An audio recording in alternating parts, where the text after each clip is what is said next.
Dober dan. Nekaj besed o tem, kaj tare danes seniorje, med drugim seveda tudi v Slovenski demokratski stranki. V klubu seniork in seniorjev Slovenske demokratske stranke želimo povezati vse starejše in upokojence, ki se danes le stežka prebijajo skozi draginjo.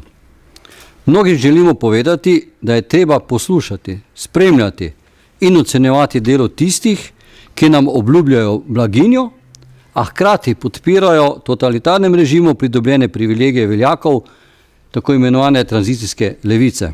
Torej tistih, ki so ustvarili totalitarizem na Slovenskem in se zato še danes oklepajo starih metod in sredstev za ohranitev svojih pozicij in kontinuirano pripravljajo svoje naslednike. Menimo, da sta tako Zveza društev upokojencev Slovenije ali ZDUS na kratko, kako tudi Desus, neposredna sokrivca stanja na tem področju. V vseh vladah je Erjavčeva ekipa zgolj populistično poudarjala skrb za upokojence.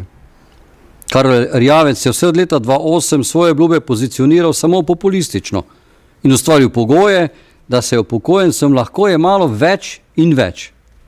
Torej ni bil le nema priča počasnemu kolapsiranju upokojenskega sistema, temveč je bil stalni aktivni član in del vladnih ekip. Desus pa je seveda svojemu predsedniku uresničeval tako politične, kakor tudi eksistenčne ambicije.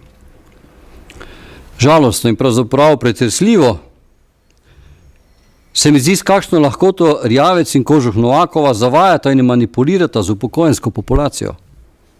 In to brez kazni ali resnih posledic, vsaj do sedaj. V spregi s četico sindikalistov tipa Štrukelj Semolič seveda ostaja na vrhu svojih organizacij in vedno servilni levi vladi. Argumentacija je veliko, najdemo jo tudi kronološko. Če pogledamo nazaj, Drnovškova vlada, v tistem času, ko je bil minister za delo gospod Rop, je bila sprejeta pokojninska reforma, ki je upočasnila rast pokojnin. To je bil prvi korak torej navzdol. V času vlade Janeza Janše 2004-2008 so pokojnine seveda naraščale. Naš moto je bil, da se le te uskladijo z rastjo plač. Nekaj v številkah v tistega obdobja in sicer so pokojnine narasli iz 447, pa nekaj centov evrov na 530 in nekaj evrov, kar je pomenilo pravzaprav povečanje 5,9%. Seveda zadeva ni ostala na tem nivoju, ampak je Pahorjeva vlada spet upokojence pahnila navzdol in sprejela več škodljivih sprememb.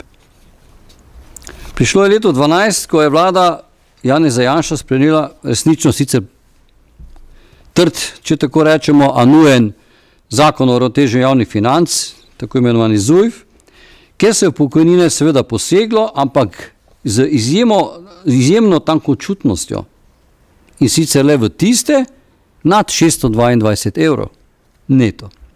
Odločno smo se tedaj postavili zoper privilegirane pokojnine iz totalitarnega obdobja rajnke Jugoslavije. Kako je danes, s to zadnjo trditvijo vemo.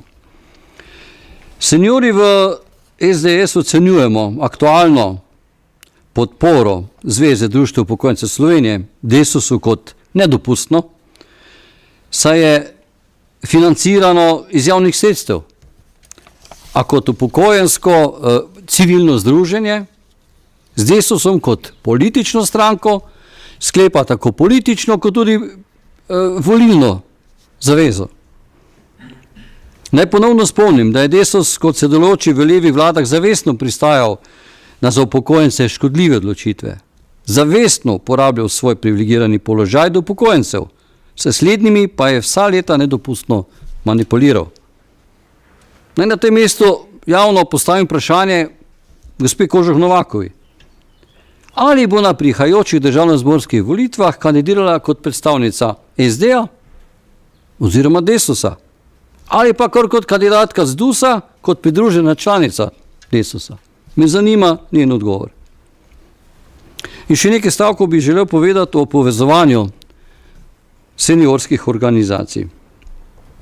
Posebej bi želel poudariti, da SDS skrb za starejše seveda pomeni imenitno kontinuiteto naših prizadevanj za bolj demokratično, prijaznejšo in vljudnejšo ter bolj kreativno vlogo seniorjev v naši družbi. Trdim, da je večina upokojencev v istem nezavedljivem košu v Sloveniji, ne glede na njihovo politično prepričanje. V naši stranki se zavzemamo za pravice in dostojno življenje vseh upokojencev. Z odprtostjo do vseh želimo iskati skupno pot, ki bo seniorkam in seniorjem pokazala prijaznejšo jesen življenja. Prav zato smo bili seniorji združeni v SDS pobudniki dogovora o sodelovanju seniorjev pomladnih strank. Navkljub seveda tistim, ki v sodelovanju pomladnih strank dvomijo, delujejo razdiralno in dekonstruktivno. Seniorke in seniorji Slovenske demokratske stranke, Slovenske ljudske stranke in Nove Slovenije, krščanske demokracije, smo sprejeli in pred dnevi podpisali dogovor o sodelovanju na interesnih področjih, ki zadevajo predvsem starejše in pa upokojence. Pri skupnem sprejemanju odločitev bomo dosledno spoštovali mednarodno priznana načela pravne države s poudarkom na enakopravnosti, solidarnosti in pravičnosti, krepitvi dostojanstva in spoštovanja starejših in upokojenih ljudi v Sloveniji.